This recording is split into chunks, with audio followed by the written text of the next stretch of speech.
Hello everyone, welcome to Parankusham food and blogs. ఇవాళ దోశకైనా, ఇడ్లీకైనా, పునుగులకైనా, వడకైనా, even రైస్లో కూడా ఒక స్పూన్ కారపొడి వేసేసుకొని కొంచెం నెయ్యి వేసేసుకొని కలిపేసుకొని తినేస్తే ఎటువంటి కర్రీ అవసరం లేకుండా రైస్ మొత్తం తినేసేయచ్చు. అంత టేస్టీగా ఉంటుంది. మల్టీపర్పస్ కారపొడి అనమాట. తక్కువ ఇంగ్రీడియంట్స్తో చాలా ఈజీగా చేసేసుకోవచ్చు. ముందుగా స్టవ్ ఆన్ చేసుకొని ప్యాన్ పెట్టుకొని ఆయిల్ వేసుకోవాలి. ఆయిల్ హీట్ అయిన తర్వాత 2 టేబుల్ స్పూన్స్ వరకు పచ్చిశనగపప్పుని వేసుకోవాలి. ఈ పచ్చిశనగపప్పు వేసేసుకున్న తర్వాత వీటిని ఫ్రై చేసుకోవాలి. మరీ గోల్డెన్ కలర్ వచ్చేంత వరకు ఫ్రై చేయకూడదు. మనం తర్వాత వేసే ఇంగ్రీడియంట్స్ మాడిపోతాయి. జస్ట్ ఫ్రై అవుతున్నాయి అనుకున్న టైంలో మనము 1.5 స్పూన్ వరకు మినపప్పును వేసుకోవాలి. మినపగుళ్ళు వేసుకోవచ్చు, లేదంటే పొట్టుపప్పు అయినా కూడా వేసుకోవచ్చు. పొట్టు ఉన్న మినపగుళ్ళు అయితే ఇంకా టేస్టీగా ఉంటుంది కారం. ఇవి కూడా వేసేసుకొని ఇప్పుడు కొంచెం ఫ్లేమ్ని పెంచుకోవాలన్నమాట. పెంచేసుకొని ఇవి గోల్డెన్ బ్రౌన్ కలర్ వచ్చేంత వరకు ఫ్రై చేసుకోవాలి. ఇవి ఫ్రై అయిపోయిన తర్వాత 2.5 స్పూన్ వరకు ధనియాలు వేసుకోవాలి. ధనియాలు వేసేసుకొని 1 టేబుల్ స్పూన్ వరకు జీలకర్ర కూడా వేసేసుకోవాలి. వేసేసుకొని ఫ్రై చేసుకోవాలి. ఇవి మరీ ఎక్కువ హీట్ ఉండకూడదు అనమాట. సిమ్లో పెట్టుకొని ఫ్రై చేసుకున్న ఈ పప్పుల్లో ఉన్న హీట్కి అవి ఫ్రై అయిపోతాయి. ఆ తర్వాత కొంచెం కరివేపాకు కూడా వేసేసుకొని ఫ్రై చేసుకోవాలి. కరివేపాకు కూడా కొంచెం ఫ్రై అయిపోయిన తర్వాత స్టవ్ ఆఫ్ చేసేసుకొని దింపేసుకొని పక్కన పెట్టేసుకోవాలి. పక్కన పెట్టేసుకొని వీటన్నిటిని చల్లారనివ్వాలి. ఇప్పుడు అదే ప్యాన్లో ఇంకొంచెం ఆయిల్ వేసేసుకొని ఆయిల్ హీట్ అయిన తర్వాత 1 కప్పు వరకు ఎండుమిర్చిని తీసుకొని వేసుకోవాలి. కరెక్ట్గా గ్రామ్స్లో చెప్పాలంటే 50 గ్రామ్స్ వరకు ఉంటాయి. 50 to 60 గ్రామ్స్ ఉంటాయి.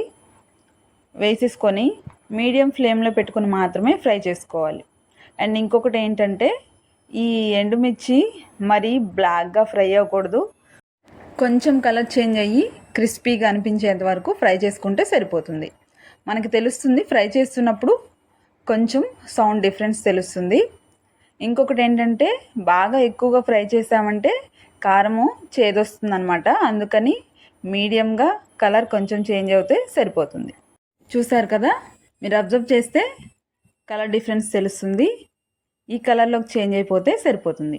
ఇలా ఫ్రై అయిన వాటిని చల్లారనివ్వాలి. ఇప్పుడు ఒక మిక్సీ జార్ తీసుకొని మనం ఆల్రెడీ ఇందాక ఫ్రై చేసి పెట్టుకున్న పప్పులన్నీ ఉన్నాయి కదా, అవన్నీ అందులో వేసేసుకోవాలి.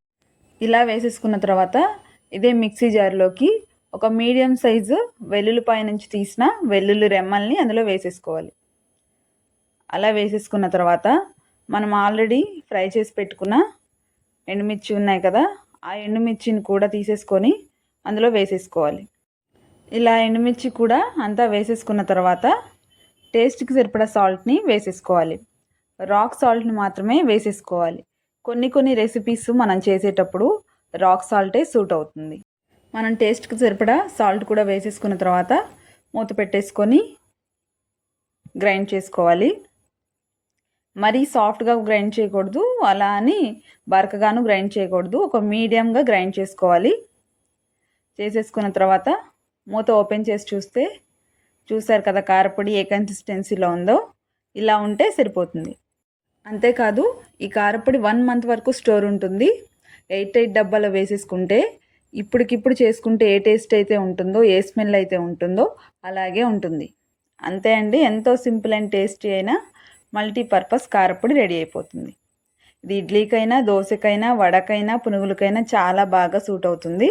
అండ్ రైస్లో కూడా ఒకసారి ట్రై చేసి చూడండి. మీరు రైస్లో వేడివేడి అన్నంలో కొంచెం నెయ్యి వేసుకొని కారపొడి వేసుకొని తినేస్తే అసలు ఏ కర్రీ కూడా అవసరం లేదు. అంత టేస్టీగా ఉంటుంది. తప్పకుండా ట్రై చేయండి. వీడియో నచ్చితే లైక్ చేయండి, ఛానల్ని సబ్స్క్రైబ్ చేసుకోండి.